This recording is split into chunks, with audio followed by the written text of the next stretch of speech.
नमस्ते, बहुत-बहुत स्वागत है भी आपका। बहुत बहुत धन्यवाद विकास, और धन्यवाद इस सुंदर पहल के लिए कि हम सभी को अपने विचारों को रखने का अवसर दे रहे हैं। आपको सबसे ज़्यादा एक्टिव देखा जाता है छात्र राजनीति में अखिल भारतीय विद्यार्थी परिषद में। अखिल भारतीय विद्यार्थी परिषद में किस पद पर हैं वो बताइए और इतना एक्टिव रहने के पीछे कारण बताइए? देखिए, जैसे कि आपने कई परिचय दिए और उसमें से अगर मैं बात करूं कि सबसे पुराने परिचय की, तो वो भी परिचय विद्यार्थी परिषद का ही है। अच्छा, क्योंकि विद्यार्थी परिषद का सबसे पहले जो सदस्य मैं बना वो 2015 में बना, और 2016 के बाद किस से क्लास ही में थे आप? दायित्ववान कार्यकर्ता। विद्यार्थी परिषद से ही छात्र राजनीति।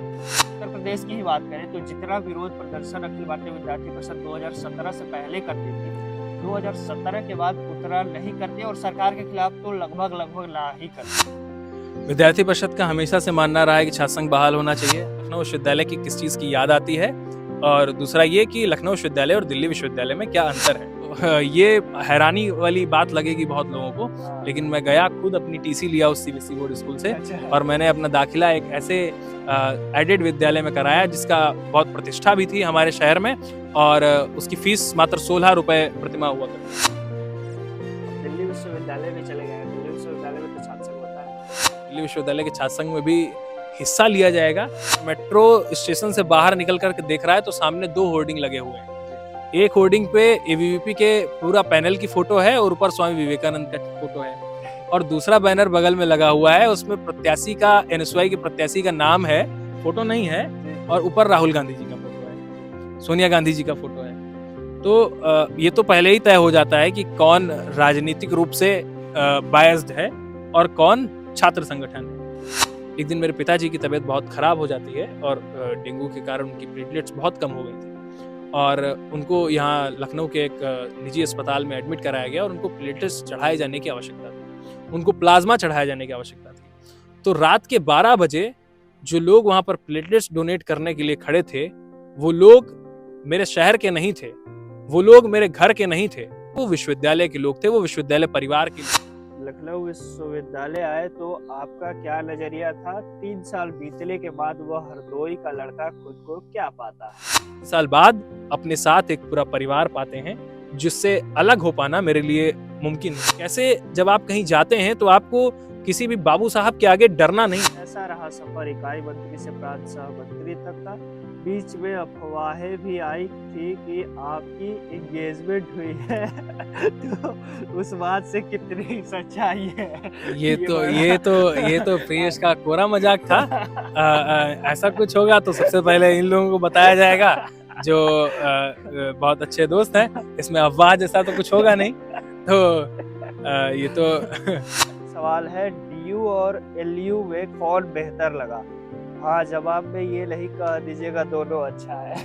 हाँ, मैं एक व्यक्ति ने पूछा है कि आप शादी कब कर रहे हैं? उन व्यक्ति से मैं भी पूछना चाहूंगा कि आप कब कर रहे हैं। और उनके सामने अगर 2 विकल्प रख दिया जाए, एक उनके जाति का व्यक्ति हो और दूसरा उनके क्षेत्र का, तो वो अपने क्षेत्र वाले को पहले चुन लेंगे। क्या ये सच है? और अधिक लो जांच देवता इतना क्रूर नहीं है, थक कर बैठ गए क्या भाई मंजिल दूर नहीं। धन्यवाद आप सभी दर्शकों का।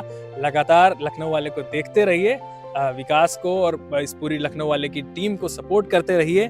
सब्सक्राइब कीजिए, वीडियोस को देखिए, और इनकी मेहनत जो है उसे उसका प्रतिफल मिलना चाहिए, उन्हें सराहना मिलनी चाहिए, और लगातार लखनऊ वाला जो ये पेज है ये आगे बढ़ता रहे। और लखनऊ वाले को ऐसी शुभकामनाओं के साथ आप सभी को भी बहुत बहुत धन्यवाद।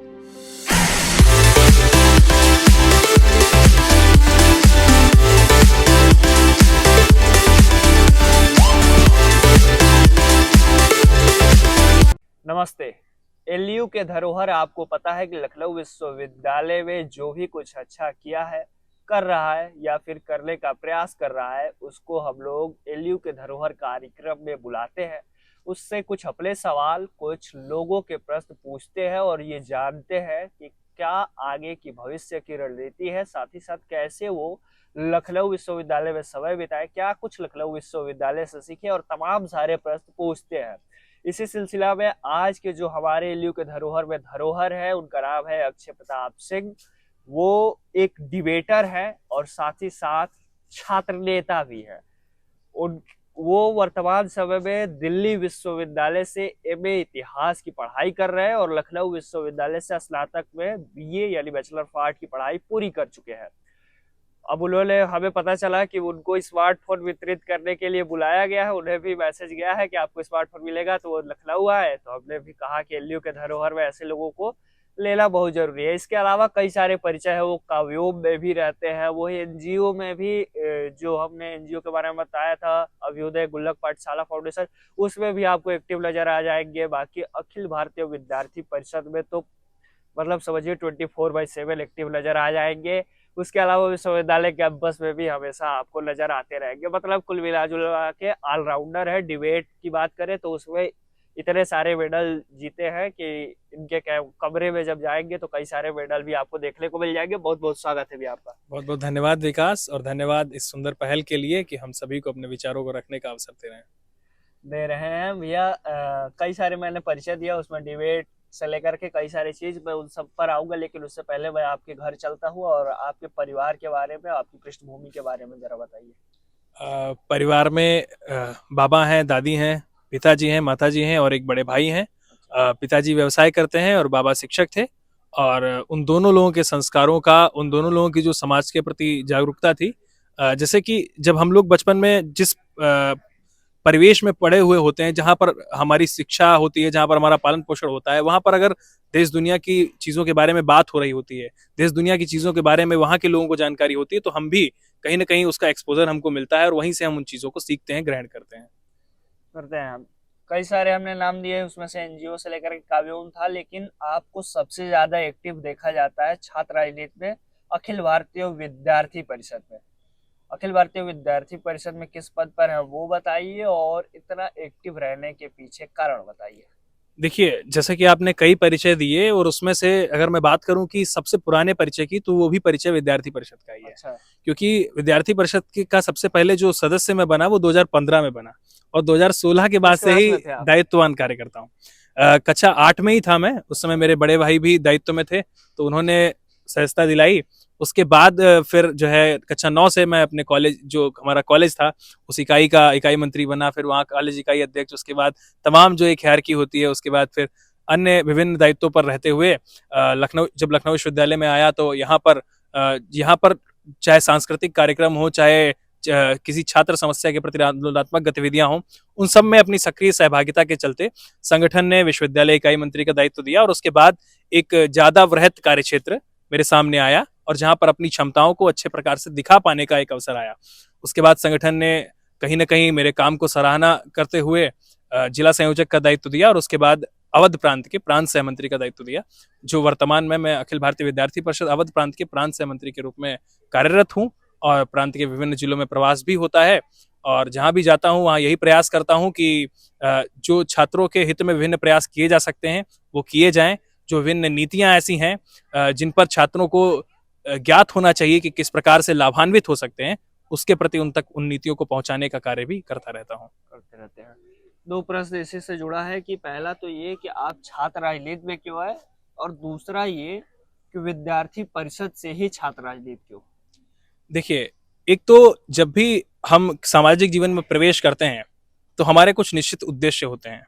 मेरा उद्देश्य ये था कि अपनी जो प्रतिभा है उसका विकास करना, और साथ ही उसके माध्यम से कुछ नए लोगों को निखार पाना, कुछ उनके परिमार्जन का भी प्रयास करना, ताकि जिन लोगों ने मेरा परिमार्जन किया, जिन सीनियर्स ने, जिन लोगों ने मेरी सराहना की जब मैं डिबेटिंग के दौर में आगे बढ़ रहा था, या जब मैं भाषण प्रतियोगिताओं में जा रहा था, जब हम लोग साहित्य के क्षेत्र में अपने कदम बढ़ा रहे थे, तब जिन लोगों ने सपोर्ट किया, उसी प्रकार से आने वाले जो बच्चे आ रहे हैं विश्वविद्यालय में, हम लोगों के बाद के बैचेस के जो बच्चे थे, उनको हम लोग कैसे थोड़ा सा बेहतर माहौल दे पाए विश्वविद्यालय में। इसलिए विश्वविद्यालय के जो राजनीतिक माहौल था उसमें आना एक अपरिहार्य कारण था कि यहाँ पर आकर के अपनी एक प्रमुख भूमिका को अगर निभाना है, अगर आपको स्वयं को प्रभावी बनाना है, यानी आप अगर किसी परिवर्तन के वाहक बनना चाहते हैं, तो आपको छात्र राजनीति में शामिल होकर आपको एक बहुत बेहतरीन अवसर मिलता है कि आप तमाम कार्यक्रम करा सकते हैं, आप तमाम ऐसे अभियान संचालित कर सकते हैं जिससे कहीं ना कहीं आप अपने मकसद को पूरा कर पाए।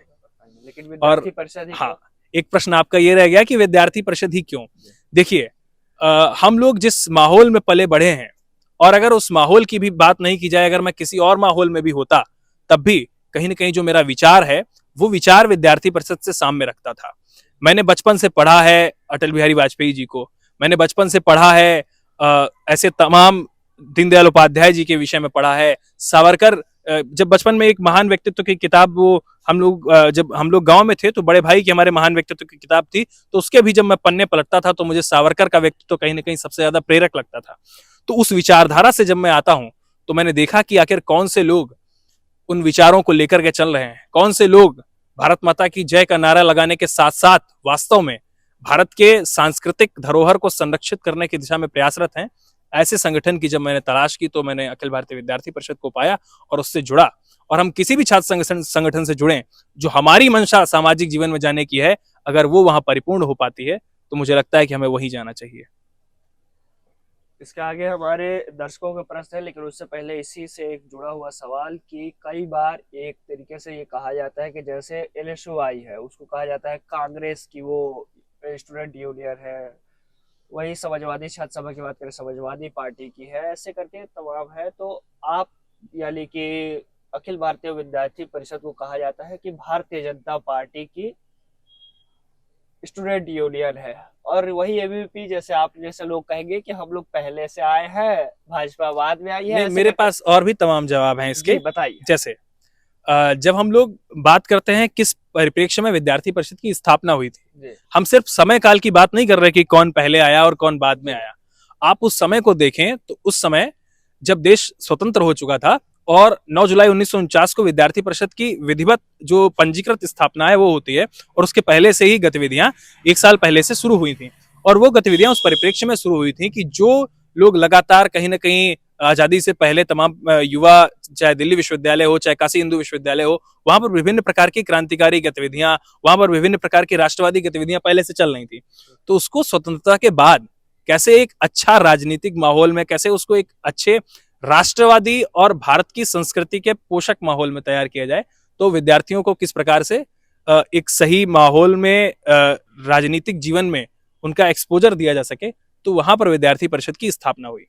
और उस स्थापना के पीछे कहीं ना कहीं ये उद्देश्य था कि एक विचारधारा को, एक विचार को लोगों तक पहुंचाया जाए, विद्यार्थियों तक पहुंचाया जाए, जिससे कुछ विशेष जो हमारे विचार हैं वो सुरक्षित रह सकें। तो वहां पर ये प्रश्न ही नहीं उठता है कि हम किसी दल विशेष के संगठन है, क्योंकि उसकी स्थापना, जैसा आपने भी कहा, कि बहुत बाद में होती है, 1980 के आसपास होती है, और उस समय जनसंघ था और तमाम राजनीतिक दल थे, लेकिन भारतीय जनता पार्टी की स्थापना उसके बहुत बाद होती है। हाँ, ये प्रश्न इसलिए उठता है, प्रश्न उठता है तो कहीं ना कहीं कुछ कारण होंगे, इसलिए प्रश्न उठता है। और प्रश्न उठता है इसलिए है क्योंकि विद्यार्थी परिषद से निकले हुए तमाम लोग भारतीय जनता पार्टी में आज अच्छे पदों पर हैं, अच्छे दायित्वों पर हैं, केंद्रीय मंत्रिमंडल में हैं, और चाहे प्रदेश के मुख्यमंत्री हों, चाहे देश के प्रधानमंत्री जी हों, चाहे अमित शाह जी हों, अरुण जेटली जी विद्यार्थी परिषद के ही कार्यकर्ता, पूर्व कार्यकर्ता थे, निर्मला सीतारमण, ऐसे तमाम नाम हैं। लेकिन ऐसा नहीं है कि वो केवल राजनीति में ही है। आप अगर चिकित्सा के क्षेत्र में देख लें, सिविल सेवा के क्षेत्र में देख लें, एकेडमिक्स में देख लें, वहां पर भी विद्यार्थी परिषद से निकले हुए तमाम लोग हैं। तो आप क्या ये भी कहेंगे कि फिर उनका भी सीधे जुड़ाव किसी राजनीतिक दल से है? ऐसा नहीं है। तो विद्यार्थी परिषद से जुड़े लोगों का जो व्यक्तित्व परिमार्जित होता है, उनकी क्षमता होती है, वो कहीं ना कहीं दिखती है, चाहे वो समाज जीवन के विभिन्न क्षेत्रों में क्यों ना दिखे और वो क्षेत्र राजनीति ही क्यों ना हो। बहुत सही आपने कहा कि ऐसा कुछ नहीं है, लेकिन ये चीज अक्सर देखा जाता है कि विद्यार्थी परिषद कभी भी भारतीय जनता पार्टी की जहां जहां सरकार होती है, कभी सरकार के खिलाफ कुछ धरना प्रदर्शन या विरोध प्रदर्शन नहीं करती है। पूरी सवाल सुन लीजिएगा।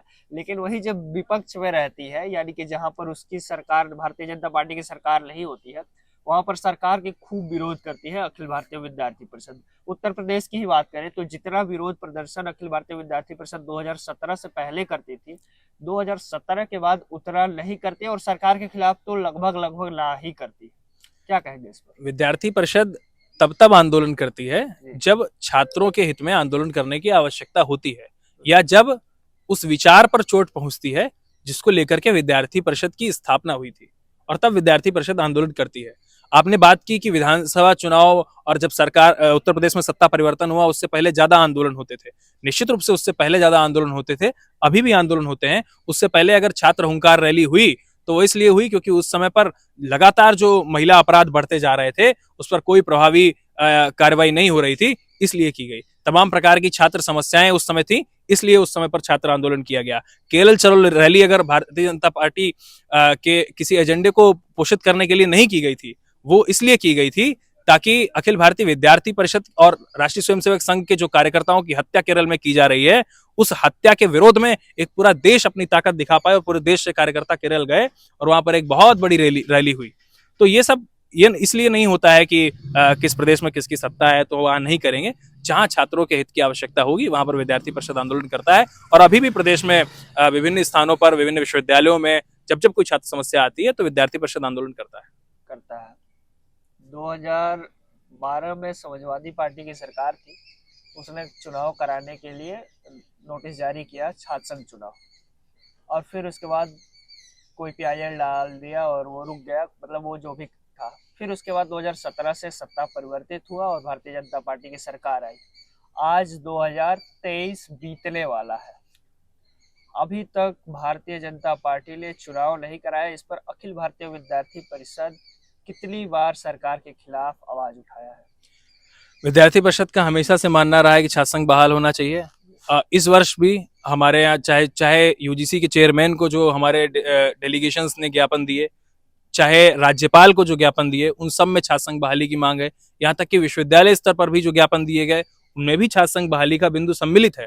और लगातार विद्यार्थी परिषद ने ये मांग की है, अपनी प्रेस कॉन्फ्रेंसेज में भी मांग की है, चाहे वो लखनऊ की हाल ही में राष्ट्रीय महामंत्री की प्रेस कॉन्फ्रेंस रही हो या राष्ट्रीय मंत्री साक्षी जी की प्रेस कॉन्फ्रेंस लखनऊ में पिछले 2 महीने पहले हुई थी, उसमें भी उन्होंने यही बात कही कि छात्र संघ बहाली का मुद्दा विद्यार्थी परिषद हमेशा से उठाती रही है और उठाती रहेगी। अभी जिस प्रकार से ये प्रश्न नए सिरे से उत्पन्न हो रहा है उसके पीछे क्या मंशा हो सकती है वो भी मैं बता देता हूँ। कहीं ना कहीं ये प्रश्न उठता है कि जो प्रत्यक्ष रूप से आंदोलन हो रहे हैं या जो प्रदर्शन हो रहे हैं छात्र संघ बहाली को लेकर के, उसमें विद्यार्थी परिषद की सक्रियता क्यों नहीं दिखी? देखिए, कहीं ना कहीं उस प्रदर्शन के बाद भी और जो कानूनी बिंदु, जो अटकलें, जो बाधाएं छात्र संघ बहाली में सामने आई और प्रशासन ने अवगत कराई, उनसे विद्यार्थी परिषद के कार्यकर्ता और हम लोग जब लगातार इस बारे में जानकारी कर रहे थे कि आखिर क्यों नहीं हो पा रहा है, तो लगातार हम लोगों के संज्ञान में वो बिंदु आ रहे थे कि इसलिए नहीं हो पा रहा है। तो कहीं ना कहीं वही प्रतीक्षा सरकार की भी होगी, वही प्रतीक्षा हमारी भी है कि ये जो अदालत की अड़चने हैं ये जितनी जल्दी दूर हो सके। विद्यार्थी परिषद छात्र संघ की प्रक्रिया में पूरे जोर शोर से हिस्सा लेगी और छात्र संघ बहाली के लिए जैसे ही कानूनी अड़चनें दूर होती हैं उसके बाद उसकी बहाली के लिए पुरजोर रूप से आवाज भी उठाएगी और आज भी उठा रही है। और हमें तो इसलिए भी इसमें और उत्साह है क्योंकि पूरे देश में जो विभिन्न विश्वविद्यालयों में छात्र संघ के चुनाव हुए उसमें लगातार अखिल भारतीय विद्यार्थी परिषद को छात्रों का पुरजोर समर्थन भी मिला है। तो लखनऊ विश्वविद्यालय हो, चाहे काशी हिंदू विश्वविद्यालय हो, चाहे इलाहाबाद विश्वविद्यालय हो, इन विश्वविद्यालयों में भी जब छात्र संघ बहाल होगा तो निश्चित रूप से अखिल भारतीय विद्यार्थी परिषद और मजबूत होकर के सामने आएगी। और कई लोगों ने प्रश्न पूछे, उसमें से मैं प्रश्न की स्वागत है शुरू करूं। ये श्रृंखला निश्चित रूप से बहुत ही रोचक और प्यारी रहेगी क्योंकि कहीं ना कहीं विश्वविद्यालय परिवार के बहुत सारे ऐसे साथी हैं जिन्होंने भी अपने प्रश्न इसमें भेजे हैं जी। इसलिए मैं ये मौका देता हूं ताकि जिसके भी मन में जो भी प्रश्न हो एक मंच के माध्यम से और सार्वजनिक तौर पर पूछे जा सके। पहला प्रश्न ठाकुर अमन सिंह जी पूछ रहे हैं, सबसे पहले बड़े भाई को बहुत बहुत बधाई दिल्ली विश्वविद्यालय में प्रवेश लेने के लिए। मैं आपसे लखनऊ विश्वविद्यालय और दिल्ली विश्वविद्यालय में क्या फ़र्क नज़र आया और क्या ऐसी बात है जो आप बहुत ही मिस करते हैं, जिसकी याद आती हो? लखनऊ विश्वविद्यालय का कौन सा याद आता है, कौन सा ऐसा चीज़ है जो याद आता है? और दूसरा चीज़ ये कि अंतर क्या पाते हैं दिल्ली विश्वविद्यालय में और लखनऊ विश्वविद्यालय में? सबसे पहले धन्यवाद अमन इस प्रश्न के लिए और आपकी बधाइयों के लिए भी धन्यवाद। और जो प्रश्न इसमें 2 मुख्य प्रश्न हैं, एक तो लखनऊ विश्वविद्यालय की किस चीज़ की याद आती है और दूसरा ये कि लखनऊ विश्वविद्यालय और दिल्ली विश्वविद्यालय में क्या अंतर है। ये दोनों प्रश्नों के उत्तर थोड़ा व्यापक हैं और ये प्रश्न कई लोगों ने किया है, तो मैं उसका आराम से उत्तर दे देता हूँ तफसील से, बिल्कुल विस्तार से आपको। लखनऊ विश्वविद्यालय का क्या याद आता है, ये प्रश्न लखनऊ विश्वविद्यालय से पढ़ा हुआ कोई भी विद्यार्थी अगर अपने आप से करेगा तो उसके मन में जो सबसे पहला उत्तर आएगा वो है यहाँ की परिवार की भावना। यहाँ जब हम पढ़ते हैं तो एक ऐसा एजुकेशनल फैमिली हमारी बनती है जहां पर हमारे सुख दुख के साथ हमारे जो जूनियर्स हैं, हमारे सीनियर्स हैं, हमारे टीचर्स हैं, सब हमारे साथ खड़े रहते हैं। और ये परिवार केवल जब तक आप यहाँ पढ़ते हैं तब तक ही नहीं रहता है। आप यहाँ ना भी हों, आप कहीं भी रहें, आप देश के किसी कोने में रहें, आप दुनिया के किसी कोने में रहें, ये जो विश्वविद्यालय है, ये जो एक कुल है, इस कुल के जब आप सदस्य हो जाते हैं तो वो हमेशा रहते हैं। और ये जो भावना है, जो परिवार भावना है, ये देश के दूसरे विश्वविद्यालयों में कहीं ना कहीं इसकी कमी दिखती है। खासकर जो दिल्ली विश्वविद्यालय जैसे ऐसे विश्वविद्यालय हैं जो क्लोज्ड कैंपस नहीं है, जहां पर एक बहुत बड़ी भीड़ है, वहां पर कहीं ना कहीं आप उस अस्तित्व में स्वयं को सूक्ष्म पाते हैं और तब इस चीज को मिस करते हैं कि हाँ, ये एक परिवार की भावना यहाँ पर है। और दूसरा जो प्रश्न था कि अंतर, तो अंतर निश्चित रूप से है, और वो अंतर ऐसा है कि उस पर प्रशासन को भी ध्यान देना चाहिए और हम छात्रों को भी ध्यान देना चाहिए। देखिए, एक तरफ तो वहां पर तमाम चीजों का एक्सपोजर, चाहे वो सामाजिक हो, चाहे वो एकेडमिक हो, बहुत ज्यादा है। और यहाँ की अपेक्षा इसलिए ज्यादा है क्योंकि यहाँ पर उतनी गुणवत्तापूर्ण तरीके से जब उन सांस्कृतिक कार्यक्रमों को या चीजों को कराने का प्रयास किया जाता है तो वो कहीं ना कहीं सफल नहीं हो पाती हैं या एक क्रम से जारी नहीं रह पाती हैं। और दूसरा बड़ा अंतर जो मुझे दिखा वो पाठ्यक्रम में है। हम यहाँ पर जो पढ़ रहे हैं वो बहुत हद तक ऐसा है जो जिसमें बिंदु हैं, जिसमें हम फैक्चुअल डाटा पढ़ रहे हैं, उसका कॉन्सेप्ट समझने के लिए जैसा पाठ्यक्रम डिजाइन होना चाहिए, कहीं ना कहीं इस पर बहुत काम होने की जरूरत है। और जब मैं दिल्ली विश्वविद्यालय में मैंने एमए में प्रवेश लिया, वहाँ का इतिहास का मैंने पाठ्यक्रम देखा, मैंने देखा कि वहाँ पर राजनीतिक इतिहास जो फैक्चुअल हम यहाँ पढ़ते हैं या जो हमने बीए के दिनों में पढ़ा है, उसकी अपेक्षा कैसे आपको इतिहास को समझना है, कैसे आपको इतिहास लेखन को समझना है, कैसे आपको इतिहास लिखना है, इस पर अधिक जोर दिया जा रहा है। यानी कि किसी विषय की फिलॉसफी क्या होती है, उसके पीछे का दर्शन क्या होता है, उसके पीछे के जो उस विषय के पीछे के प्रश्न हैं उनके उत्तर क्या हैं, इस पर बात होती है। ये दोनों के पाठ्यक्रमों में मूलभूत अंतर है। और ये अंतर दोनों विश्वविद्यालयों के अंतर को बहुत बड़ा बना देता है, क्योंकि जेएनयू और दिल्ली विश्वविद्यालय में ही कहीं ना कहीं ये जो विषय पर गहन अध्ययन की बात है ये ज्यादा उठती है कि वहां पर बहुत अच्छे तरीके से हो रहा है और इसको अपने यहाँ भी अपनाने की जरूरत है। दूसरी जरूरत जो अपने यहाँ अपनाने की है वो ये है कि हम विश्वविद्यालय में जो भी कर रहे हैं, एक बार अपने आप से ये प्रश्न करके करें कि हम क्यों कर रहे हैं। अगर हम अपने आप को इस प्रश्न से संतुष्ट कर पा रहे हैं कि हम वो काम क्यों कर रहे हैं, तो अब वो काम करना चाहिए, अन्यथा वो काम नहीं करना चाहिए। और ये प्रश्न करना, हम में से बहुत से लोग जब विश्वविद्यालय आते हैं तो स्वयं से ये प्रश्न करना भूल जाते हैं। और ये बहुत बड़ा अंतर दिल्ली विश्वविद्यालय के छात्रों और लखनऊ विश्वविद्यालय के छात्रों में होता है कि हम जिस दिशा में जा रहे हैं उस दिशा में हम क्यों जा रहे हैं, इस प्रश्न को समझ पाना और उस प्रश्न को समझकर उसके अनुरूप अपने कार्यों को कर पाना, ये बहुत बड़ा अंतर है। एनईपी आने से कुछ बदलाव आप समझ रहे हैं कि कुछ बदलाव होगा? एनईपी आने से अगर एनईपी को अच्छी प्रकार से जिस मंशा के साथ एनईपी आई है वैसे लागू किया जाए तो निश्चित रूप से सकारात्मक बदलाव होंगे, और सकारात्मक बदलाव हो भी रहे हैं। जैसे अगर बात की जाए कि ये जो को करिकुलर एक्टिविटीज और ये जो कोर्सेज लाए गए, इससे आप भी देख रहे होंगे कहीं ना कहीं एक नया विषय, कुछ नई चीजें पढ़ने को मिल रही हैं। लेकिन अगर उसके अच्छे टीचर नहीं होंगे, प्रशिक्षित टीचर्स नहीं होंगे, अगर सिर्फ औपचारिकता की जाएगी तो उसका लाभ नहीं मिल पाएगा। और ये मैं इसलिए भी कह रहा हूँ क्योंकि इस पर लगातार आवाज उठाई गई है, लगातार बातचीत की गई है कि एनईपी का जो क्रियान्वयन है उस पर कहीं ना कहीं विश्वविद्यालय प्रशासनों को और अधिक काम करने की जरूरत है और अधिक मंथन करने की जरूरत है कि कैसे उस क्रियान्वयन को और अच्छा बना सकते हैं, जिससे एनईपी लाने का जो उद्देश्य है वो और अधिक सफल हो पाए। आगे प्रश्न पूछे हैं अलख श्रीवास्तव जी, कुशल वक्ता बनने के दिशा सूत्र बताइए। कैसे? देखिए, मैं अच्छा वक्ता बनने के बता सकता हूँ। हाँ, मैं स्वयं को बहुत कुशल वक्ता नहीं समझता हूँ, मैं भी सीखने की वो उनका नजरिया है, मैं भी सीखने की प्रक्रिया में हूँ। और बहुत अच्छा है कि अगर मैं कुछ अच्छा सीख पा रहा हूँ। और कुशल वक्ता होने के लिए आपको कुशल श्रोता होना पड़ेगा। और जब भी हम बात करते हैं बोलने की या विचार कहने की, वो हम तभी कह सकते हैं जब हमारे पास शब्द हों, हमारे पास वाक्य हों, हमारे पास उन वाक्यों को बना पाने की क्षमता हो, हमारे पास अपने विचारों को कह पाने के लिए तर्क हो, अपनी बात को प्रभावी तरीके से रख पाने के लिए एक शैली हो, तब कहीं ना कहीं हम एक अच्छे वक्ता बनते हैं। और अच्छे वक्ता बनने के लिए लगातार पढ़ते रहिए, जितना पढ़ेंगे उतना कम है। ये ऐसा जो है समुद्र है कि जितना आप गहराई में गोते लगाएंगे उतना ही आपको और मूल्यवान रत्न मिलते चले जाएंगे। तो पढ़ते जाइए, अपने आप को घड़ते चले जाएंगे और निश्चित रूप से आप एक अच्छे वक्ता बनेंगे। वक्ता बनेंगे। सतीश मिश्रा जी कह रहे हैं, भैया 12 तक की पढ़ाई कहाँ से पूरी हुई? क्या आप अपने स्कूल के दिनों से डिबेट या किसी अन्य कार्य में अच्छे रहे हैं और आपकी रुचि स्कूल टाइम से ही इसके लिए रही है, और आगे राजनीति में कहाँ तक जाने का सोचा है या कोई और लक्ष्य है? कई सारे प्रश्न हैं, पहले आप बताइए 12 तक की पढ़ाई हाँ, कहाँ से की है? 12 तक की पढ़ाई 3 स्कूलों से हुई। अच्छा। एक तो जहाँ कक्षा 5 तक की पढ़ाई हुई, उसका भी बहुत बड़ा योगदान मेरा जो व्यक्तित्व है उसमें रहा, कि वहाँ के शिक्षकों का एक योगदान रहा, क्योंकि जो हिंदी आपका मीडियम से पहला, पढ़े कि अंग्रेजी मीडियम? मैं कक्षा 8 तक इंग्लिश मीडियम से पढ़ा हूँ, सीबीएसई बोर्ड से पढ़ा हूँ। उसके बाद फिर मेरे मन में जैसे कुछ नई चीज़ें उठ रही थी। मैं डिबेटिंग के बारे में सुन रहा था, मैं अखबारों में पढ़ रहा था कि हाँ, वाद विवाद प्रतियोगिताएं होती हैं, भाषण प्रतियोगिताएं होती हैं।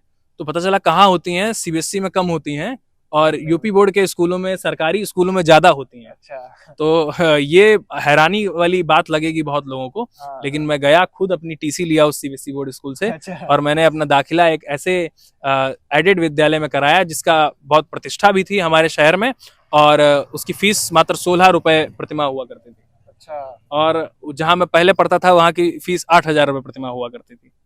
उस अंतर के बावजूद, लोगों के तमाम बातों के बावजूद, मैंने अपनी मर्जी से, और मेरे परिवार ने उसमें पूरा सहयोग किया कि हाँ, अगर आपकी इच्छा है वहाँ पढ़ने की तो वहाँ पढ़िए। मैंने वहाँ प्रवेश लिया। उसके बाद से ये जो वाद विवाद का करियर है या विद्यार्थी परिषद का जो सफ़र है, ये वहीं से कक्षा 9 में उस इंटर कॉलेज में प्रवेश लेते ही शुरू होता है, जिसका नाम था रफ़ी अहमद किदवई इंटर कॉलेज, जिसके शिक्षकों का, जिसके छात्रों का, जिसके प्रत्येक हिस्से का मैं बहुत बहुत आभारी हूं कि उसने मेरे व्यक्तित्व को ये दिशा देने में एक निर्णायक भूमिका अदा की। और उसके बाद लगातार डिबेटिंग 2018 में, चाहे परिवहन विभाग की सड़क सुरक्षा पे प्रदेश स्तरीय प्रतियोगिता हो या तमाम प्रतियोगिताएं, वहां से ये सफर शुरू हुआ, फिर उसमें आनंद आने लगा, और वो सफर आज तक जारी है और हमेशा जारी रहेगा। हाँ, तो वो यही पूछना भी चाहते थे कि आप अपने स्कूल के दिनों से ही डिबेट या किसी अन्य कार्य में बिल्कुल। अच्छे थे, और उसके बाद उन्होंने कहा कि आपकी आगे राजनीति में कहाँ तक जाने का सोचा है। ये तो हमको लग रहा है कि हर कोई सोचता होगा राजनीतिक व्यक्ति की सबसे देखिए, ऊपर वाले मैं पद तक जाए। बताता हूँ, जैसे क्या है कि छात्र राजनीति और राजनीति में एक बुनियादी अंतर है। दोनों का करिकुलम अलग है। दोनों पर हम जब देखेंगे तो दोनों के पीछे की जो कार्य प्रणाली है वो बहुत अंतर है दोनों में। छात्र राजनीति में आगे बढ़ पाना आपकी प्रतिभा पर निर्भर हो सकता है, और राजनीति में आगे बढ़ने में विभिन्न पहलू हो सकते हैं। तो राजनीति में जाने की इच्छा है, और राजनीति में जाने की के लिए रुचि है, और राजनीति में अच्छा करने का प्रयास भी किया जाएगा। कहाँ तक जा सकते हैं, तो मैं सिर्फ वहां तक जाना चाहूंगा जहां तक मैं सबसे अच्छा बदलाव अपने स्तर से ला सकता हूं। वो बदलाव कितना क्षमतावान होगा, ये इस पर निर्भर करेगा कि मैं राजनीति में कितने आगे जाता हूं। और इसलिए ये कहीं पर ये बिंदु ऐसा आपस में मिलते हुए नहीं दिखेगा। ये दौड़ लगातार चलती रहेगी कि कितना बड़ा बदलाव ला पाने की क्षमता अपने अंदर ला सकते हैं। तो अभी कोई सोचे नहीं है, लक्ष्य नहीं है? नहीं, ऐसा कोई लक्ष्य नहीं है, इसीलिए लक्ष्य नहीं है। उन्होंने पूछा है कि कोई अन्य लक्ष्य तो नहीं है, राजनीति में ही है, तो राजनीति में राजनीति में ही रहना है, लेकिन लक्ष्य जो मैंने बताया वो यही है कि कैसे आप सबसे ज्यादा बदलाव ला सकते हैं। खुल करके बता नहीं रहे ना, तो वो सीधा सीधा ये जानना चाहते हैं कि किस पद तक आपकी लालसा है, मन में एक विचार आती होगी। आप भी जानते हैं कि राजनीति में कितना आप प्रभावी हो पा रहे हैं, आप पद पर निर्भर नहीं करता है जी। एक सांसद भी ऐसा हो सकता है जो अपने क्षेत्र में निष्क्रिय हो जी। और एक ब्लॉक प्रमुख भी ऐसा हो सकता है जो अपने क्षेत्र में बहुत अच्छा काम करके दिखा दे, एक ज्यादा लोगों में एक बदलाव ला करके दिखा दे। तो ऐसा कोई लक्ष्य तो उस हिसाब से अभी तय नहीं है, और तय होगा तो उसे जरूर साझा किया जाएगा। अब दिल्ली विश्वविद्यालय भी चले गए हैं, दिल्ली विश्वविद्यालय में तो छात्र संघ होता है। दिल्ली विश्वविद्यालय में छात्र संघ होता है, लेकिन दिल्ली विश्वविद्यालय का छात्र संघ उत्तर प्रदेश के छात्र संघों से बहुत अलग है, और दिल्ली विश्वविद्यालय के छात्र संघ में भी हिस्सा लिया जाएगा। वो हिस्सा किस स्तर तक होगा, किस सीमा तक होगा, एक मतदाता तक होगा या किस स्तर तक होगा, वो आगे तय होता रहेगा, वो समय बताएगा। तो वहाँ का तो राजनीति कहा जाता है छात्र राजनीति की सिर्फ पैसों पर टिकी है। ऐसा नहीं है। पैसे के साथ साथ कहीं ना कहीं वहाँ पर जो आपकी छवि है और जितना आपने समय उस विश्वविद्यालय को दिया है, जितना आपने समय वहाँ के लोगों को दिया है, वहाँ के आसपास के लोगों को दिया है, वो भी बहुत मायने रखता है। और मैंने देखा है कि जितने भी लोग वहाँ पर चुन करके आए, उनके अंदर एक ऐसा कुशल व्यवहार है, ऐसा व्यक्तित्व उनका है कि वो डिजर्व करते थे जीत करके आना। चाहे वो जिस भी पद पर निर्वाचित हुए हों, उनके अंदर कहीं ना कहीं उनके व्यक्तित्व में एक क्षमता थी। ऐसा नहीं है कि सिर्फ पैसे से ही वहां पर चुनाव जीता जाता है। आगे प्रश्न पूछता, लेकिन एक मन में आ रहा है तो पूछ ही लेता हूँ कि पूछिए। आपने कहा बार बार पहले ही कुछ देर पहले कहा कि सरकार और हम लोग अलग है या फिर कुछ ऐसा, लेकिन अक्सर अभी देखा गया कि दिल्ली विश्वविद्यालय में जो चुनाव हुआ, भारतीय जनता पार्टी के बड़े से बड़े नेता, सांसद, मंत्री लोग लगातार वहां दौरा किए, चुनाव प्रचार किए अखिल भारतीय विद्यार्थी परिषद का, जीतने के बाद उनका स्वागत किए बुला करके। तो क्या उसका, और हमको लग रहा है कि फाइनेंशियली भी सपोर्ट किए ही किए होंगे। देखिए वही बात आई ना जो आपने कहा कि जैसे जो विद्यार्थी, मैं आपको स्वयं बताता हूँ एक दृष्टांत, एक आम छात्र के रूप में जो मेट्रो से उतर रहा है, नया एडमिशन ले रहा है एमए में, और मेट्रो स्टेशन से बाहर निकल करके देख रहा है तो सामने 2 होर्डिंग लगे हुए हैं। एक होर्डिंग पे एबीवीपी के पूरा पैनल की फोटो है और ऊपर स्वामी विवेकानंद का फोटो है, और दूसरा बैनर बगल में लगा हुआ है, उसमें प्रत्याशी का, एनएसयूआई के प्रत्याशी का नाम है, फोटो नहीं है, और ऊपर राहुल गांधी जी का फोटो है, सोनिया गांधी जी का फोटो है। तो ये तो पहले ही तय हो जाता है कि कौन राजनीतिक रूप से बायस्ड है और कौन छात्र संगठन है। तो उसके बाद जो आपने बात की कि चुनाव में उतरने की, तो ऐसे भारतीय जनता पार्टी के तमाम नेता हैं जो दिल्ली विश्वविद्यालय छात्र संघ में विद्यार्थी परिषद के प्रतिनिधि के रूप में रहे, चाहे अरुण जेटली ही रहे हों, जिनकी कहानी कही जाती है कि वो स्कूटर से प्रचार करने निकलते थे, पर्चे बांटने के लिए, विद्यार्थी परिषद के कैंडिडेट थे, वहां से चुनाव लड़ते थे। तो कहीं ना कहीं वो भावना रही होगी जिससे वो लोग चुनाव में आए, एक कलाकार होने के नाते आए, चाहे वो मनोज तिवारी हों। कुछ लोग इसलिए भी गए क्योंकि उनके क्षेत्र के लोग या उनके विचार के लोग चुनाव लड़ रहे थे, दयाशंकर जी गए, ऐसे तमाम लोग गए। लेकिन उनके उद्देश्य ऐसा नहीं था कि वो इसलिए गए क्योंकि भारतीय जनता पार्टी और विद्यार्थी परिषद का कोई रिश्ता है। ये रिश्ता विचार का रिश्ता है, ये रिश्ता उस उत्तराधिकार का रिश्ता है जिस परिपाटी से निकल करके वो लोग आए हैं, जिसका योगदान उनको उस व्यक्तित्व तक पहुंचाने में, उस पड़ाव तक पहुंचाने में जिस संगठन का योगदान है, उसके प्रति कृतज्ञता ज्ञापित करने के लिए वो आए। कहा जाता है कि वहाँ का टिकट पाना विधायकी संसदीय का टिकट पाने के बराबर या उससे अधिक है, ऊपर है। ये तो है, एक बड़ा परिसर है, तमाम कॉलेज हैं, इतने कॉलेज हैं कि अगर कोई भी व्यक्ति एक दिन में सभी जगह प्रचार करने जाना चाहे तो नहीं जा पाएगा। तो एक लगभग वैसा ही माहौल होता है जैसा किसी लोकसभा में आपको बहुत संसाधन चाहिए लड़ने के लिए, आपको बहुत लोग चाहिए जो अलग अलग स्थानों पर एक साथ आपका प्रचार कर पाए। ऐसा नहीं है कि अकेले आप प्रचार कर लेंगे। तो वहाँ का चुनाव बड़ा चुनाव होता है, और इसीलिए दिल्ली विश्वविद्यालय के छात्र संघ का एक रुतबा है, उसका नाम है, और जो लोग वहाँ पर चुन करके आते हैं, जैसा मैंने पहले भी कहा कि उनके अंदर ऐसी क्षमता भी होती है कि भविष्य में वो अच्छा नेतृत्व करेंगे। आगे मैं 2 लोगों का प्रश्न एक साथ ले लेता हूँ। पहले अनमोल मिश्रा जी ने कहा है कि दिल्ली विश्वविद्यालय और लखनऊ विश्वविद्यालय के कुछ अनुभव जो दोनों को विशेष व भिन्न बनाते हैं। और दूसरा प्रश्न लहविश पटेल जी ने पूछा है, लखनऊ विश्वविद्यालय और दिल्ली विश्वविद्यालय एक दूसरे के से कितना अलग और कैसे है, साथ में ही वाद विवाद प्रतियोगिता करते वक्त किन चीजों को ध्यान में रखना चाहिए। पहले अनमोल भैया के प्रश्न का मैं उत्तर दे देता हूँ कि दिल्ली विश्वविद्यालय और लखनऊ विश्वविद्यालय के अनुभव में क्या अंतर रहा। तो उस अनुभव में जो अंतर है उसमें सबसे बड़ा अंतर आप लोग हैं, जो हमारे सीनियर्स थे, चाहे वो काव्योम से हो। काव्योम जब हम लोगों ने उसकी शुरुआत की तो हम जो 5-7 लोगों की जो छोटी सी टीम थी उसमें जो हमारे सीनियर्स थे, चाहे वो विद्यार्थी परिषद के सीनियर्स हों, चाहे वो विश्वविद्यालय के ऐसे तमाम सीनियर्स हों, अलग अलग विचार के, अलग अलग पाठ्यक्रमों के, उन सब ने जो स्नेह दिया, उन सब ने जितना अपनापन दिया है, वो अनुभव कहीं भी दूसरी जगह मिल पाना नामुमकिन है। क्योंकि लखनऊ एक ऐसी जमीन मानी जाती है जहां पर तहजीब और ये तमाम चीजें अपने आप में पनपती हैं, और लखनऊ विश्वविद्यालय पर भी कहीं ना कहीं उसका प्रभाव है, या यूं कह लीजिए कि लखनऊ पर लखनऊ विश्वविद्यालय का प्रभाव हो कि यहाँ पर एक अपनापन है, और वो अपनापन कहीं भी आप जब दूसरी जगह जाएंगे तो उतनी मात्रा में आपको नहीं मिलेगा। वहाँ पर आपको एक नए सिरे से अपनी पहचान बनाने के लिए वो मशक्कत करनी पड़ेगी। और वहाँ पर दूसरा अंतर जो मैंने पाठ्यक्रम वाला आपको बताया वो है ही, उस पर कहीं ना कहीं हम लोगों को सुधार करने की आवश्यकता है। नैमिष ने जो प्रश्न किया कि वाद विवाद प्रतियोगिताओं से जो जुड़ा प्रश्न है, ये प्रश्न तमाम लोगों का होता है। और मेरा जो वाद विवाद प्रतियोगिता के लिए तैयारी करने का तरीका है वो ऐसा कोई नहीं है कि किसी की सीक्रेट कोई रेसिपी है जो उसको शेयर करना नहीं चाहता है। मुझे भी लोगों ने सिखाया, मैंने भी लोगों से सीखा है। अच्छा। तो इसलिए मैं भी उसे साझा करता ही हूँ और साझा करना भी चाहूंगा। तो जब भी किसी भी वाद विवाद प्रतियोगिता में एक सदन का मत होता है, जैसे एक विषय दिया गया, मान लीजिए कि एक विषय दिया गया कि सोशल मीडिया संस्कृति के लिए हानिकारक है। अब आप इसके या तो पक्ष में होंगे या विपक्ष में होंगे प्रतियोगिता में।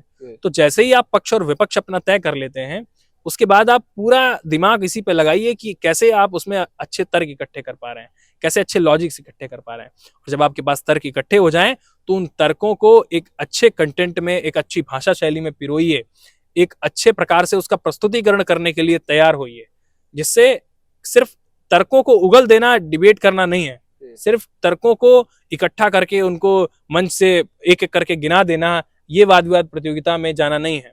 वाद विवाद प्रतियोगिता में जाना यह है कि जब आपके पास अच्छे तर्क भी हों और आपके पास अच्छी प्रस्तुतिकरण की शैली भी हो, और तभी आप एक अच्छे डिबेटर बन सकते हो। और तभी आप लगातार जो विभिन्न वाद विवाद प्रतियोगिताएं होंगी उसमें विश्वविद्यालय का परचम बुलंद करेंगे, और आप लोग कर भी रहे हैं।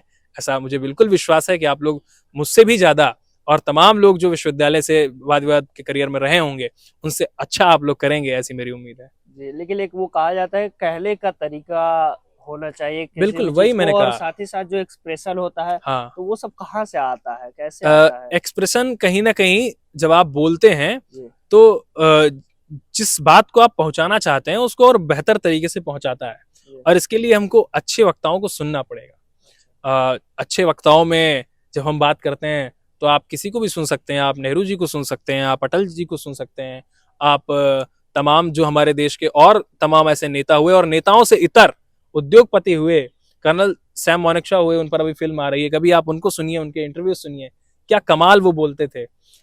राजीव दीक्षित को सुनिए, क्या कमाल वो बोलते हैं। ऐसे तमाम वक्ता भारत में ऐसे हुए हैं जिनको आपको आज तो यूट्यूब ने सब कुछ इतना सरल कर दिया, सहज कर दिया है। उनको खोज खोज के पढ़ना चाहिए और उनसे सीखना चाहिए कि कितना कमाल वो लोग बोलते थे, और अभी हम लोगों को और कितना उनसे सीखने की जरूरत है। उदय मिश्रा जी बड़ा यूनिक सा सवाल पूछे कि दिल्ली विश्वविद्यालय में पहला दिन जो बीता वो कैसा रहा? फर्स्ट डे होता है। उदय ने ये सवाल इसलिए भी पूछा है क्योंकि मेरा दिल्ली विश्वविद्यालय में जो पहला दिन था उसके एक हिस्से में शाम को उदय भी मेरे साथ था। अच्छा। उदय यहाँ पर बीए के छात्र हैं और वहां पर उस समय गए हुए थे, तो उनसे उस दिन मुलाकात हुई थी। दिल्ली विश्वविद्यालय में पहला दिन ये देखने का था कि दिल्ली विश्वविद्यालय के छात्र संघ का चुनाव कैसा होता है। क्योंकि जिस समय मैं गया उस समय पूरा सितंबर में चुनाव का पूरा माहौल चल रहा था। वोटिंग होने में और प्रचार बंद होने में 3-4 दिन ही शेष थे, तो उस समय का एक माहौल विश्वविद्यालय में अलग था। मतलब तमाम प्रत्याशी आ रहे हैं, उनको कंधों पर बिठाए हुए जुलूस आ रहे हैं, वो पर्चे फेंकते हुए चले जा रहे हैं, और वो ऐसा लग रहा है कि जैसे प्रत्याशी उड़ता हुआ चला आ रहा है कंधों पर। तो वो जो, और ये सभी दलों के साथ था। तमाम उनकी कैंपेनिंग में क्या क्या तरीके हैं, कैसे कैसे नारे हैं, क्या वहाँ का, कैसे वहाँ के छात्र नेता संबोधित कर रहे हैं लोगों को, वो जो स्वामी विवेकानंद की प्रतिमा आर्ट्स फैकल्टी में स्थापित है उसका कितना महत्व है छात्र संघ के चुनाव के इस प्रचार में। ऐसी तमाम चीजों को वहां पर देखता रहा। लाइब्रेरी भी गया, जो रोचकता होती है कि देखें लाइब्रेरी कैसी होती है। तो पहला दिन तो यही सब देखने में गया कि हाँ विश्वविद्यालय का माहौल कैसा है और वहां पर छात्र संघ चुनाव कैसे हो रहा है। कुछ लोगों से मिले पहले दिन? हाँ, काफी लोगों से मिला। ये एक चीज बहुत अच्छी है कि जैसे मैं लखनऊ विश्वविद्यालय से गया, तो चाहे अब मैं जेएनयू जाता हूँ या दिल्ली विश्वविद्यालय में गया हूँ, तो यहाँ के पढ़े हुए तमाम लोग वहां पर मिलते हैं और उनसे अपनापन ऐसा होता है जैसे आपके अपने परिवार से होता है। तो आप उनके घर ठहर भी सकते हैं, उनके जहाँ वो रुकते हैं वो हो सकता है कि उसके पास एक ही जो है चौकी हो, एक ही तख्त हो, लेकिन वो अपने आप नीचे सो जाएगा, आपसे कहेगा कि ऊपर सो जाइए। तो ये जो है ना, ये आपको हर जगह, चाहे आप संगठन में भी देख लीजिए, चाहे आप जैसे विद्यार्थी परिषद में यहाँ पर जुड़े रहें, वहां जाएंगे तो आपको तमाम लोग मिलेंगे। ऐसे विश्वविद्यालय से यहाँ से जुड़ाव रहा तो विश्वविद्यालय से जुड़े हुए तमाम लोग वहां भी मिले और उनसे मिला भी, क्योंकि निश्चित रूप से जब आप नई जगह जाते हैं तो आप आश्रय खोजते हैं, आप ये खोजते हैं कि जब आप कहीं यहाँ परेशान होंगे तो आप किसके पास जाएंगे। मेरा तो सौभाग्य ये है कि हम अकेले गए नहीं, मेरे जो बहुत अच्छे दोस्त हैं वो तमाम दोस्त वहाँ पर गए, जो रूममेट यहाँ था उनके साथ ही वहाँ भी रहना हो रहा है। तो ये सौभाग्य मैं कहूँगा कि सबको मिले जो बाहर जाना चाहते हैं, क्योंकि बाहर रहना, अकेलेपन में रहना बहुत मुश्किल है। और वहाँ पर कोई भी अगर आपका साथी है, आपका मजबूत साथी है, आपका अच्छा दोस्त है, तो वो आपके लिए सोने पे सुहागा है, और वो सौभाग्य सबको प्राप्त हो। ये जिसका जिक्र कर रहे हैं, आपको बता दें कि एलयू के धरोहर में वो शुरुआती दिनों में ही आ चुके हैं। नाम है अभिषेक मिश्रा अनंग जी। तो वो उनका भी इंटरव्यू आप देखना चाहेंगे तो देख सकते हैं जाकर के, एलयू के धरोहर प्ले लिस्ट में है। आगे इनका नाम है एनोनमस करके कुछ यूजर आईडी है। तो इन्होंने पूछा है कि पढ़ाई और एबीवीपी दोनों को साथ में कैसे मैनेज करते थे, मतलब इतना टाइम लोगों के साथ रहने के बावजूद भी डीयू में सिलेक्शन। और फिर उन्होंने अंग्रेजी में किया है सवाल कि how did you manage everything at the time of entrance, even the pressure that we used to get from society and sometimes parents. मैंने जैसा कि एकदम शुरुआत में परिचय देते समय कहा कि आप भयंकर एक्टिव रहते थे एबीवीपी में, उसके बावजूद भी पढ़ाई को भी मैनेज करना और इस तरीके से मैनेज करना कि डीयू का एंट्रेंस एग्जाम क्लियर कर लेना। ठीक है। कैसे? मैं विद्यार्थी परिषद में विश्वविद्यालय में एक्टिव था, लेकिन जब भी आप लोग कहीं से भी मुझे फोन करते हो कि कहाँ हैं, तो मेरा जवाब शायद यही रहता होगा कि लाइब्रेरी में हूँ, साइबर में हूँ।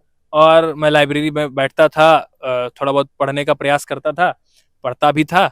और क्लास तो बहुत अधिक नहीं ले पाया, क्योंकि देखिए हम लोग कई बार क्लास में जाते थे तो वहाँ पर क्लास अच्छे से होती भी थी, पढ़ते भी थे।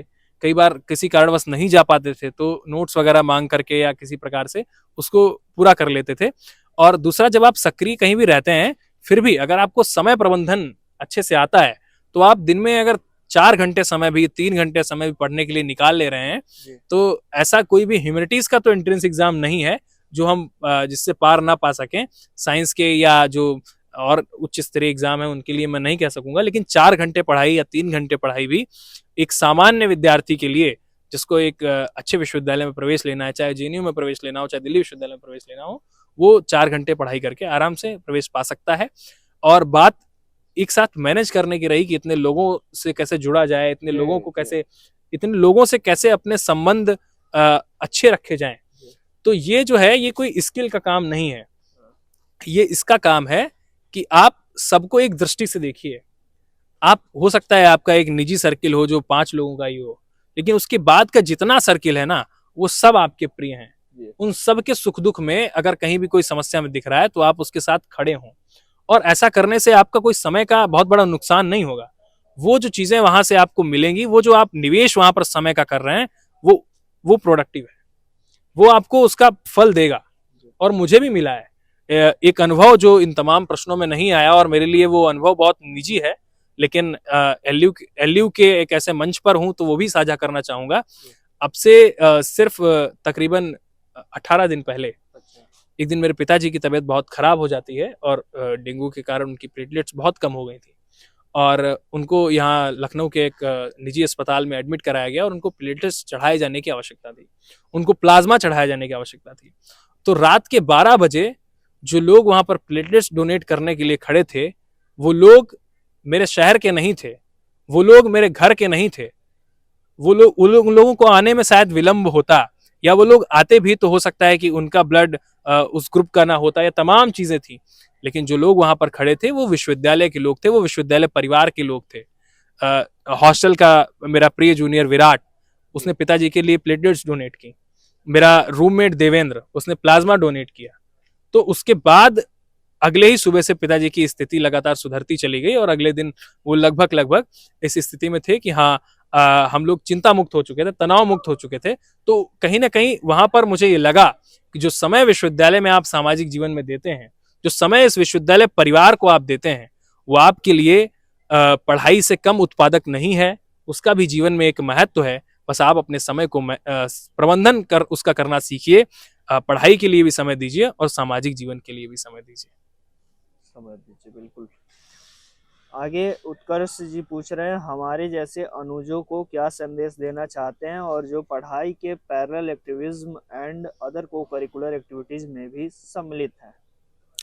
उत्कर्ष बहुत प्रतिभाशाली हैं और आप भी तमाम प्रकार की को करिकुलर एक्टिविटीज़ में भी सम्मिलित हैं और साथ ही एकेडमिक्स में भी बहुत अच्छा कर रहे हैं और करेंगे, ऐसी पूरा मुझे विश्वास है।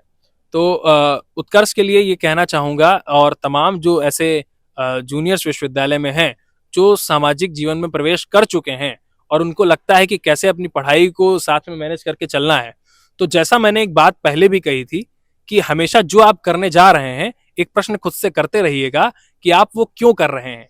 और अगर आप उसका उत्तर पा रहे हैं कि हाँ आप उस जो करने जा रहे हैं उससे आपका व्यक्तित्व विकास हो रहा है, भले ही वो किसी भी संगठन के बैनर के तले हो, भले ही वो किसी भी साहित्यिक संस्था के बैनर तले हो, भले ही वो विश्वविद्यालय की किसी कल्चरल सोसाइटी या किसी ऐसी जो सोसाइटी है तमाम उनके तले हो, लेकिन अगर वो आपके व्यक्तित्व के विकास में योगदान कर पा रहे हैं तो निश्चित रूप से पूरे उत्साह के साथ आपको उसमें भाग लेना चाहिए। बस एक समय जो एक न्यूनतम समय जो आप पढ़ाई के लिए आपको निकालना है यानी 3 से 4 घंटे, वो आप प्रतिदिन निकालने का प्रयास करिए।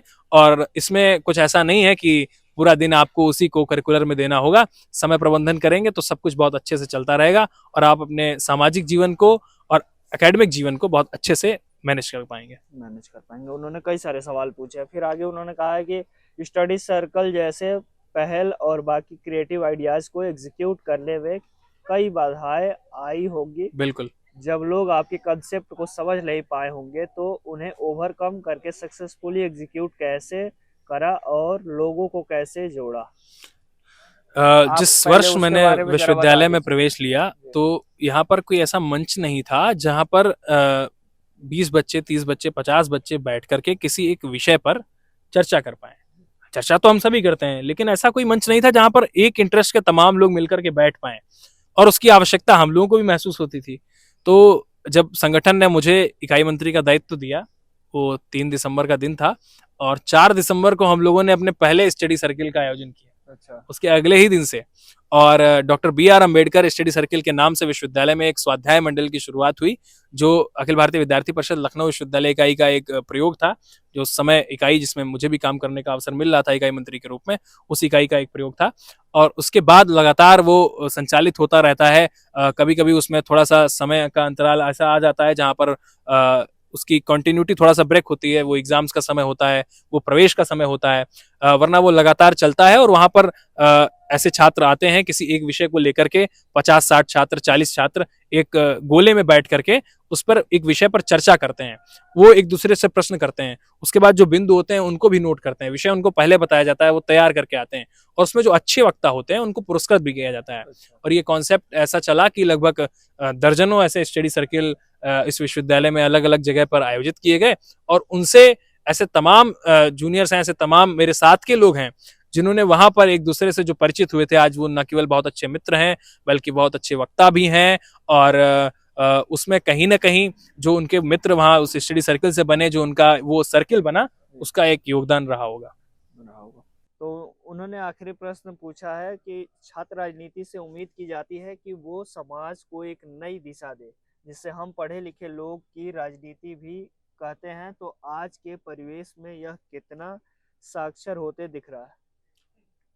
पढ़े लिखों की राजनीति और राजनीति आजकल जो, जैसे आपने कहा कि आजकल कितना प्रत्यक्ष होता दिख रहा है, तो पढ़े लिखे लोगों की राजनीति ही आज प्रत्यक्ष होती दिख भी रही है। आज जहां है वो विचार की लड़ाई है, आज जहां भी बात हो रही है वो विचार की हो रही है और वो विचार ही हैं जो किसी भी पार्टी को चुनाव जिताने में, किसी भी राजनीतिक दल को आगे ले जाने में, किसी को हराने में अपनी एक महत्वपूर्ण भूमिका निभा रहे हैं। और उसमें जो युवा हैं उनकी भागीदारी बहुत अहम हो जाती है, क्योंकि नए विचार वही ला सकते हैं जिनके अंदर नया कुछ सोच पाने की, नया कर पाने की क्षमता हो। और ये नए विचार सिर्फ ऐसे नहीं आएंगे कि हम किसी राजनीतिक दल की विचारधारा को उस रूढ़ भाव में ही लेकर के चलें। अपने उस राजनीतिक दल से जिससे आपकी विचारधारा मिल रही है उसे भी लगातार अगर परिमार्जित करना है तो आपको अध्ययन करना पड़ेगा। आप जब लगातार भारतीय जितना भी बौद्धिक ऐसा हमारे पास जो खजाना है उसका अध्ययन करते चले जाएंगे, जब आप विदेशी साहित्य को पढ़ेंगे, जब आप जब आप अमेरिका के साहित्य को पढ़ेंगे, जब आप जो चीन का दर्शन है वहां को उसको पढ़ेंगे, चाहे आप मार्क्स को पढ़ेंगे, आप तमाम ऐसे दर्शनों को, तमाम ऐसे विचारों को जब पढ़ेंगे तो उससे कुछ अच्छी बुरी बातें आपके सामने आएंगी, कुछ अच्छी बातों को आप ग्रहण करेंगे, अपने उन राजनीतिक विचारों, उन विचारधाराओं का भी परिमार्जन करेंगे जिनसे आपको ये आशा है या आपको लगता है कि ये मेरे दिल के ज्यादा करीब हैं या मेरा जो मन है वो इनसे ज्यादा मिल पा रहा है। उनमें भी लगातार जो सुधार की आवश्यकता है और होती भी रही है, वो सुधार आप तभी कर पाएंगे जब आप लगातार अध्ययन करेंगे। और इसीलिए युवाओं को राजनीति में रुचि लेनी चाहिए और अधिक से अधिक युवाओं को राजनीति से जुड़ना चाहिए। अगर देश को चलाने वाली ताकतें राजनीति से आ रही हैं तो देश का जो युवा है वो राजनीति से दूर कैसे रह सकता है। तो उसको भी एक जिम्मेदार भाव से, जो भाव कहीं ना कहीं कभी कभी दिख जाता है वैसा नहीं, जो एक भाव ऐसा होना चाहिए कि अध्ययन करके, विचार करके उस पर बात की जाए, अच्छी डिबेट्स हों, अच्छी इंटेलेक्चुअल चर्चाएं हों, तो वहां पर यह आवश्यकता है कि युवा राजनीति में आए। अब थोड़े बहुत और प्रश्न बचे हैं, लेकिन मैं आपको हर कोई देखता है कि बड़ा साहित्य से जुड़ाव है आपका, तो कुछ मैं चाहूंगा कि दर्शकों को सुनाइए, क्योंकि ये देखने वाले भी हमको लग रहा है ज्यादातर लोग वही होंगे जिनका साहित्य से बड़ा जुड़ाव होगा। मुझे दिनकर जी बहुत प्रिय हैं। अच्छा। और चाहे रश्मिरथी हो, चाहे कुरुक्षेत्र हो, मैं पढ़ता रहता हूँ। कुछ उनकी और ऐसी रचनाएं हैं जिनसे मुझे लगातार प्रेरणा मिलती है। और एक उनकी कविता जो मैं तमाम जगह जाता हूँ तो वहाँ भी कभी कभी सुनाता ही हूँ। और यहाँ पर भी मैं एक बार दोहराना चाहूँगा कि दिनकर जी लिखते हैं कि दिशा दीप्त हो उठी, प्राप्त कर पुण्य प्रकाश तुम्हारा, अनल अक्षरों से लिखा जा चुका है इतिहास तुम्हारा, जिस मिट्टी ने लहू पिया वह फूल खिलाएगी ही, अंबर पर घनबन छाएगा ही उच्छ्वास तुम्हारा, और अधिक लो जांच देवता इतना क्रूर नहीं है, थक कर बैठ गए क्या भाई मंजिल दूर नहीं है। ये कविता लगातार हम सबको प्रेरित करती रहती है। और ऐसे तमाम शायर हैं, ऐसे तमाम गीतकार हैं जिनके कविताओं को, जिनके गीतों को पढ़ना मुझे अच्छा लगता है। उस परिवेश में लगातार मैं रहा हूँ। तो साहित्य से जो रुचि है, वो साहित्य व्यक्ति को और ज्यादा मानव बनाता है, साहित्य व्यक्ति को और ज्यादा सामाजिक बनाता है। और उसका व्यक्तित्व तो लगातार, उसमें जैसे उदारता का भाव हो या उसमें प्रेम का भाव हो, ये सभी चीजें साहित्य आपके अंदर उत्पन्न करता है। तो कहीं ना कहीं साहित्य से सबका परिचय होना चाहिए, चाहे वो जिस स्तर तक भी हो। कुछ लोग, हो सकता है कि कुछ पॉपुलर लेखक हैं, कुछ पॉपुलर कवि हैं, उनको ही पढ़ें। कुछ ऐसे हो सकते हैं जो नई चीजें खोज करके लाएं। ऐसा साहित्य में आजकल बहुत हो रहा है, जिनको पहले नहीं पढ़ा गया। जैसे निर्मल वर्मा को पहले नकार दिया गया, उनको लोगों ने नहीं पढ़ा, ऐसा लगा कि वो उतना अच्छा नहीं लिख रहे, उनको पुरस्कार नहीं मिले। और आज लोग निर्मल वर्मा को खोज खोज करके पढ़ रहे हैं। आज आप देख रहे हैं कि जॉन एलिया का जो क्रेज आ रहा है, आप देख रहे हैं कि मीर को आज बहुत पढ़ा जा रहा है। ये तमाम चीजें तब सामने आई जो सोशल मीडिया के इस दौर ने उनकी तमाम रचनाएं, उनके तमाम ऐसी रचनाओं को हम सबके सामने खोल करके रख दिया। और यूट्यूब जैसा ऐसा एक पटल जहां पर वो पुरानी रिकॉर्डिंग्स, आप देखिए कि पुछ दो हाल फकीरा दा, शिव बटालवी का वो गीत कितना ऐसा गुमनामी में खोया हुआ था। और एक महज एक बीबीसी के उस इंटरव्यू की रिकॉर्डिंग लोग हजारों हजार बार सुनते हैं। मैं खुद सुनता हूँ, कितना प्यारा वो लिख गए हैं, कितना प्यारा वो कह गए हैं। वो शैली कहीं ना कहीं जो साहित्य की है ना, वो आपको समाज में कैसे आपको चलना है, समाज में कैसे आपको रहना है, ये साहित्य आपको सिखाता है। आगे प्रश्न मिश्रेला जी ने पूछा है कि आप लखनऊ विश्वविद्यालय आए तो आपका क्या नजरिया था? 3 साल बीतने के बाद वह हरदोई का लड़का खुद को क्या पाता है? हाँ, अच्छा प्रश्न है इलाका। बहन, पहला तो ये है कि जब मैं विश्वविद्यालय आया तो मेरी अपेक्षा ये थी कि विश्वविद्यालय में जो यहाँ की सांस्कृतिक गतिविधियां हैं, जो यहाँ की साहित्यिक गतिविधियां हैं और जो यहाँ का पूरा एक्टिविज्म का माहौल है, उसमें अपनी एक भूमिका की तलाश की जाए, उसमें अपने लिए एक स्पेस खोजा जाए। और वो स्पेस सबसे पहले मिला सांस्कृतिकी के जरिए। वहाँ पर पोइट्री से जुड़े लोग थे, जो जय भैया, अनमोल भैया, इन सभी लोगों ने वहाँ पर स्वागत किया। उसके बाद सांस्कृतिकी के माध्यम से तमाम कार्यक्रम ऐसे हुए। अवध उत्सव, शायद आप लोगों में से कुछ लोगों को याद हो कि लखनऊ विश्वविद्यालय में एक बहुत अच्छा रामायण का मंचन मालवीय सभागार में उस समय हम लोगों ने कराया। यहाँ तक कि उस कार्यक्रम में इतना व्यय हुआ था और वो सब विश्वविद्यालय की संस्कृति ने कुछ किया था, उसके अलावा तमाम और लोगों ने किया था। लेकिन उसमें शिक्षकों की प्रतिभागिता उसके मैनेजमेंट में कम थी। उसमें पूरा उसके आयोजन की प्रतिभागिता, उसमें कॉस्ट्यूम से लेकर के, उसमें रोल से लेकर के, अनंग ने उसमें राम की भूमिका निभाई थी, भगवान श्री राम की भूमिका निभाई थी। वो रामलीला का जो पूरा मंचन हुआ था, उसमें छात्रों ने ही ऐसी तमाम सब भूमिकाएं निभाई थी। तो उसका निर्देशन जय भैया और अनमोल भैया ने किया था। उसका संवाद लेखन भी जो है हमारे सीनियर्स जो थे उन्होंने किया था।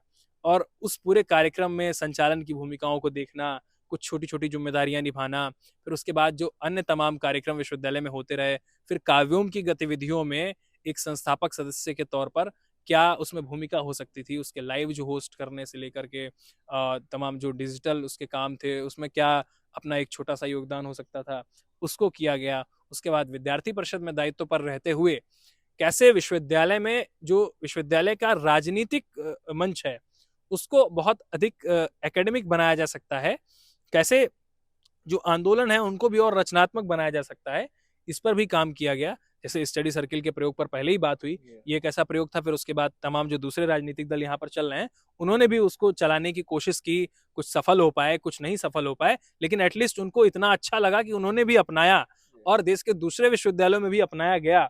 ये मेरे लिए उपलब्धि है और ये उस समय जब हमारे साथ में जो तमाम लोग काम कर रहे थे उनकी उपलब्धि है। और उसके बाद जब हम बात करते हैं कि आंदोलनों की, तो ऐसा नहीं है कि उनसे दूर रहा गया और विश्वविद्यालय के राजनीतिक परिवेश में रह करके कोई दूर रह भी नहीं पाएगा। तो उसमें भी पूरी सक्रियता से सहभाग किया गया। जहां जहां आवाज उठाई जानी अपरिहार्य थी वहां आवाज उठाई गई, मजबूती से उठाई गई। और उसने भी बहुत कुछ सिखाया। उसने ये सिखाया कि कैसे अपना हक के लिए लड़ना है, कैसे जब आप कहीं जाते हैं तो आपको किसी भी बाबू साहब के आगे डरना नहीं है, कैसे अपनी बात को मजबूती से कहना है। और ये लखनऊ विश्वविद्यालय ने सिखाया। और लखनऊ विश्वविद्यालय से 3 साल के बाद निकलने के बाद आप इस चीज को समझ पाते हैं कि आपके अधिकार क्या हैं। अगर आप राजनीति में थोड़ा बहुत सक्रिय रहे हैं या आप सामाजिकता में सक्रिय रहे हैं तो आप समझ पाते हैं कि समाज के एक नागरिक होने के नाते आपके अधिकार क्या हैं और आपको अपने उन अधिकारों की सुरक्षा कैसे करनी है, ये भी विश्वविद्यालय आपको सिखा करके भेजता है। और दूसरा, जैसा बहन ने प्रश्न किया कि 3 साल बाद कहाँ पाते हैं, तो 3 साल बाद अपने साथ एक पूरा परिवार पाते हैं, जिससे अलग हो पाना मेरे लिए मुमकिन ही नहीं है। अच्छा, उन्होंने एक और प्रश्न पूछा है अक्षय से, अक्षय भैया और फिर एलयू की जान बल्ले की झलकियां, और क्या एलयू के यादगार लम्हे और वो यादें डीयू में भी ढूंढते हैं?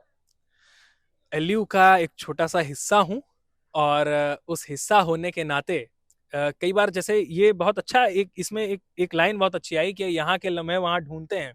तो जैसे यहाँ पर अगर लाल बारादरी है तो क्या वहाँ पर ऐसी कौन सी जगह है जहाँ बैठ करके चर्चा हो पाए। यहाँ पर अगर आईटी चौराहा है तो वहाँ पर पटेल चेस्ट खोजा गया।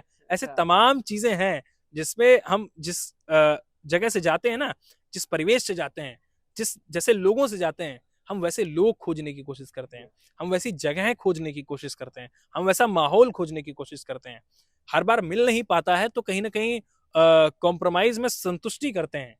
तो ये सारी चीजें होती हैं, उन लम्हों को खोजा जाता है, उन यादों को खोजा जाता है।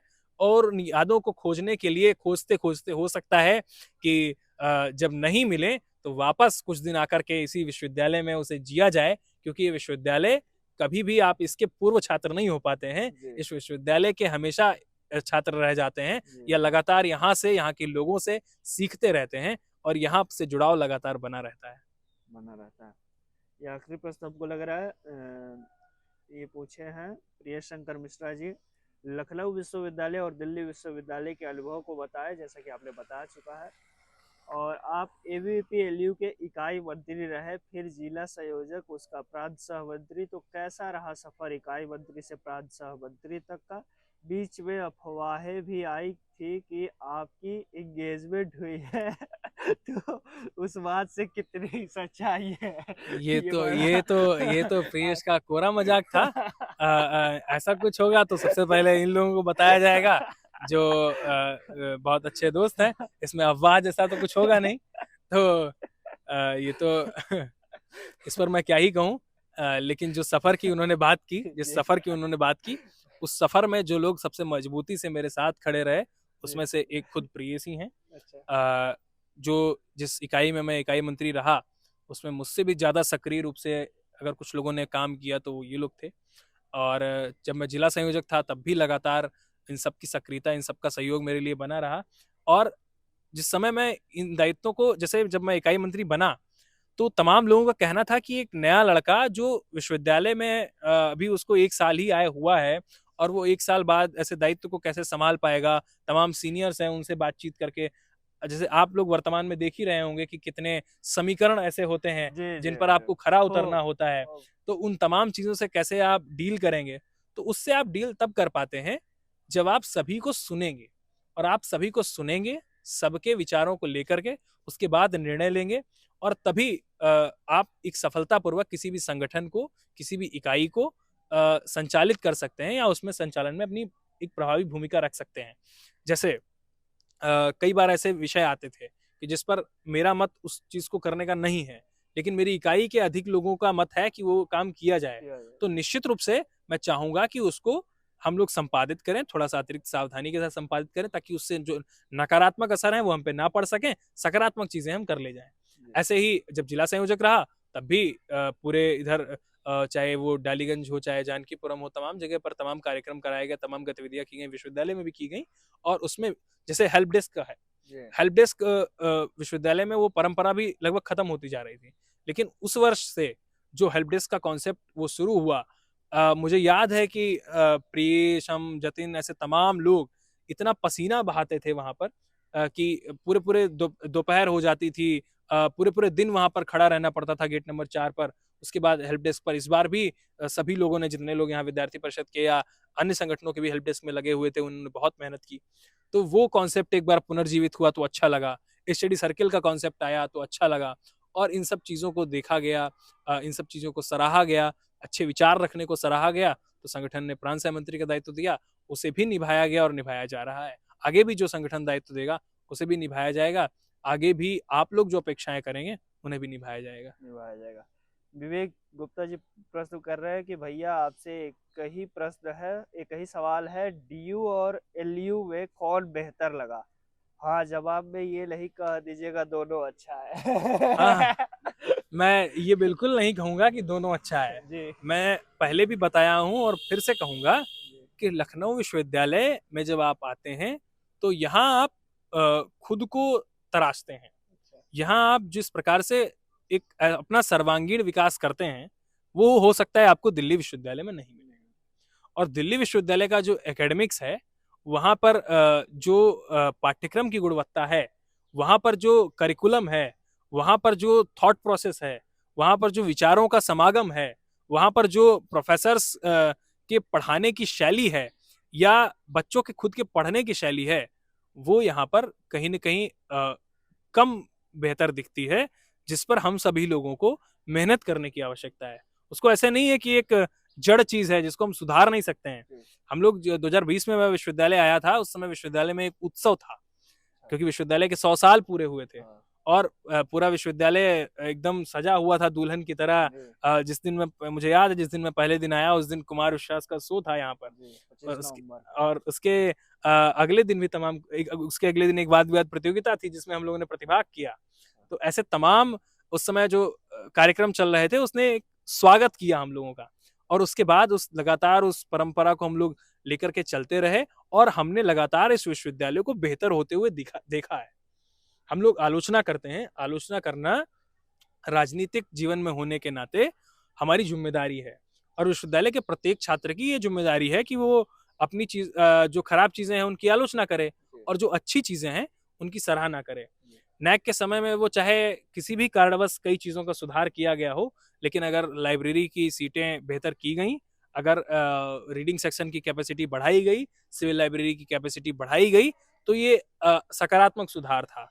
अगर एनईपी लागू सबसे पहले लखनऊ विश्वविद्यालय ने की, तो ये एक सकारात्मक सुधार था।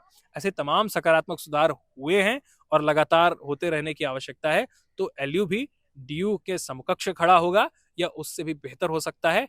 और अभी तो मेरा उत्तर स्पष्ट है कि एकेडमिक्स के मामले में हम वहाँ के माहौल से पीछे हैं और हमको बहुत मेहनत करने की आवश्यकता है। आगे दो प्रश्न हैं जो कि लोगों ने कहा कि नाम नहीं बताना है, तो मैं बिना नाम बताए पूछ रहा हूँ कि एक व्यक्ति ने पूछा है कि आप शादी कब कर रहे हैं?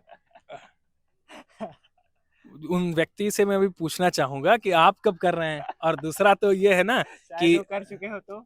हाँ, तो मैं भी अपना उत्तर दे देता हूँ जी कि हम सभी मध्यम वर्गीय परिवार से आए हुए लोग हैं, जी और हमारा ये उद्देश्य रहता है कहीं ना कहीं एक आर्थिक स्थिरता हमारे जीवन में आए।